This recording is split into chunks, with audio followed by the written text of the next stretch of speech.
Hello everybody, কি অবস্থা সবার? আজকে ডে 1 বাংলা সাহিত্য পড়ার কথা এবং প্রাচীন যুগ, মধ্যযুগ, আধুনিক যুগ আর আধুনিক যুগের শুরুর দিকে আর কি, আর পত্রপত্রিকা, উপন্যাস, নাটক এগুলো পড়ার কথা। তো আমি এর মধ্যে বাংলা সাহিত্যের ইতিহাসে চর্যাপদের এই কাহিনীগুলো আর দুর্গেশ নন্দিনী, মানে এগুলো দুর্গেশ নন্দিনী তো ওই যে এটা তো আর প্রাচীন যুগের না, এটা হচ্ছে আধুনিক যুগের, যদিও কিন্তু এই পেজটা পড়েছি। আর বাংলা সাহিত্যের আদি যুগের, তারপরে এই যে চর্যাপদের কবিগুলো মোটামুটি দাগানোগুলো ভালো করেই পড়েছি। এগুলো খুবই ইম্পর্টেন্ট।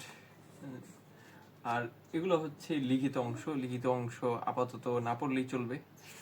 আর যে কোয়েশ্চেনগুলো দেওয়া আছে এগুলো হচ্ছে প্রিভিয়াস কোয়েশ্চেন। এই প্রিভিয়াস কোয়েশ্চেনগুলো আমি যেগুলো দাগিয়েছি সেগুলো হচ্ছে একবার করে, মানে যেগুলো দাগানো হয়নি সেগুলো বারবার এসেছে। তো একটা জিনিস বারবার পরে সময় নষ্ট করার তো কোনো মানে হয় না। আর তারপর হচ্ছে অন্ধকার যুগ, যেটা হচ্ছে মধ্যযুগের ভিতর। অন্ধকার যুগের পরে যেই অন্ধকার যুগে হচ্ছে শূন্য পুরাণ এসেছে, শ্রীকৃষ্ণ কীর্তন, বৈষ্ণব সাহিত্য, এগুলো তো অন্ধকার যুগের পরেই। তারপর এগুলো আমি পড়েছি। মঙ্গল কাব্য খুবই ইম্পর্টেন্ট, চণ্ডীমঙ্গল, কলিকা মঙ্গল, মর্ষিয়া সাহিত্য। আর এগুলো পড়ার ক্ষেত্রে আমাদের দেখতে হবে যে কিরকম ভাবে আমরা সব বানানগুলো খেয়াল রাখতে হবে, এবং এগুলো আমার লিখিত পরীক্ষার ক্ষেত্রে খুবই কাজে লাগবে। এবং এগুলো যদি ভালো করে পড়ি আমার ভাইভাতেও কাজে লাগবে। আর আমি যে বিসিএস এর জন্য এই প্রিপারেশনগুলো নিচ্ছি, এই প্রিপারেশনটা নিলে মোটামুটি সবগুলো চাকরি পরীক্ষার ক্ষেত্রেই সহজ হয়ে যায়।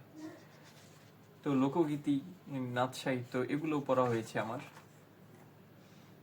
অনুবাদ সাহিত্য মধ্যযুগের একটা অনন্য বৈশিষ্ট্য বলা যায়। তো মধ্যযুগে অনেক কবি অনুবাদ সাহিত্য, তারপর প্রণয় কাব্য, ইউসুফ জুলেখা জাতীয় অনুবাদ কাব্য রচনা করেছেন। এগুলো মোটামুটি ভালো করেই পড়া হয়েছে। তারপর আরাকান রাজসভার সাহিত্য, এখান থেকে গত বিসিএস এ প্রশ্ন এসেছে, যেমন আলাওল কোন শতাব্দীর কবি। তো এটা ভালো করে পড়া উচিত। আর লিখিত অংশ, এই যে লিখিত অংশটা তো আপাতত না পড়লেই চলবে, কারণ সময় নষ্ট করে লাভ নেই। আমার প্রথমে প্রিলি কোয়ালিফাই করতে হবে। তারপরে এগুলো দেখেছি, দেখা যায় যে এই দাগানোগুলো থেকেই বেশি বেশি প্রশ্ন আসে। আর এগুলো হচ্ছে প্রিভিয়াস কোয়েশ্চেনগুলো। তো এগুলো দাগানোগুলো দেখলে আমার ভালোই লাগে যে পড়া কত শর্ট হয়ে গেল। তারপর আধুনিক যুগের শুরু, এবং আধুনিক যুগের ফোর্ট উইলিয়াম কলেজ খুবই বিখ্যাত একটা টপিক। আধুনিক যুগের গদ্য সাহিত্য, এগুলো ভালো করে পড়তে হবে, এবং এগুলো মোটামুটি ভালো করেই পড়া হয়েছে। উইলিয়াম কেরি, তারপর এই ছকটা ভালো করে পড়তে হবে, মোটামুটি সবই ভালো করে পড়তে হবে। আর সারাদিন যদি পড়া নিয়ে ব্যস্ত থাকা হয় সেক্ষেত্রে এগুলো মুখস্থ করা কোনো ব্যাপারই না। ইয়ং বেঙ্গল খুবই ইম্পর্টেন্ট টপিক, এটা ভালো করে পড়া উচিত। তারপর এগুলো আমি পড়েছি। তারপর পত্রপত্রিকা এসেছে, পত্রপত্রিকার কোনটা, মানে প্রথম পত্রপত্রিকা, তারপর বাংলার কোনটা প্রথম, বাংলাদেশে প্রথম কোনটা, কোন পত্রিকা কে সম্পাদনা করেছেন প্রথম, এগুলো। তারপর এগুলো পড়েছি। তারপর উপন্যাস উপন্যাসের ত্রয়ী উপন্যাস, সামাজিক উপন্যাস, তারপর রাজনৈতিক উপন্যাস, ঐতিহাসিক উপন্যাস, এগুলো ভালো করে পড়তে হয় যে কোনটা কোন উপন্যাস এবং কে লিখেছেন। তো এগুলো বারবার পড়লে মনে থাকে। আমি ইউটিউবে একটা বড় ভাইকে দেখেছি, উনি বলেছে যে 3 মাস পরেও নাকি এগুলা ভালোভাবে আয়ত্তে আনা যায় না। তো এগুলো বেশি বেশি পড়তে হবে। এবং এখানে সবার ত্রয়ী উপন্যাস ভালোভাবে গুছিয়ে দেওয়া আছে অভিযাত্রী বইয়ে, এগুলো পড়েছি ভালোভাবে।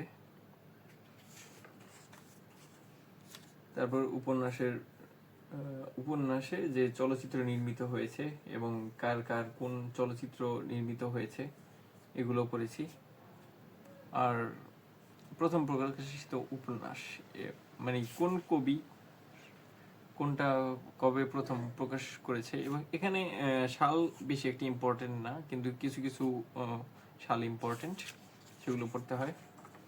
তো লিখিতটা আসলো, লিখিতটা আবার স্কিপ। আর এগুলো তো এখনো পড়া হয়নি, তার আগে ভিডিও বানিয়ে ফেলতেছি। যাই হোক, এগুলো পড়ে তারপর আমি এগুলো পড়বো, নাটকটা পড়বো। নাটক পড়ার পরে নাটকের নৈবিত্তিকগুলো পড়বো। তারপর নৈবিত্তিকগুলো পড়বো। এই নৈবিত্তিকগুলো দাগিয়ে দাগিয়ে পড়বো, যেগুলো বারবার এসেছে সেগুলো জাস্ট একবারই দেখাবো, যাতে পরের বার আমার সময়টা না নষ্ট হয়। তো তারপর আমি বাংলা সাহিত্য শেষ করার পর আমি এই বইটা থেকে ডিকশনারি অফ সিনোনিম অ্যান্টোনিম, বইটা মোটামুটি ভালো, অনেক ভুল আছে যদিও, অনেক ভুল বলতে কিছু কিছু ভুল আছে, তো আমার কাছে লাগে এগুলো অনেকই। আর একটা বইয়ে ভুল থাকবে না এটা তো অস্বাভাবিক বিষয় বলাই চলে, একটা বই তো বানানোর পর টাইপিং মিস্টেক হতেই পারে। তো এখান থেকে মোটামুটি আমি 20 থেকে 30টার মতো ভোকাবুলারি পড়বো। এই যে 20 পেজ, আমি এখান থেকে 20টার মতো যদি পড়ি তাহলে 22 পেজে আসবে। তো আশা করি এগুলো পড়ে আমি আজকের মতো ঘুমিয়ে পড়বো, তারপর সকালে উঠে আবার নতুন কালকের টার্গেট কমপ্লিট করা শুরু করব। তো সবাই ভালো থাকবেন, আল্লাহ হাফেজ।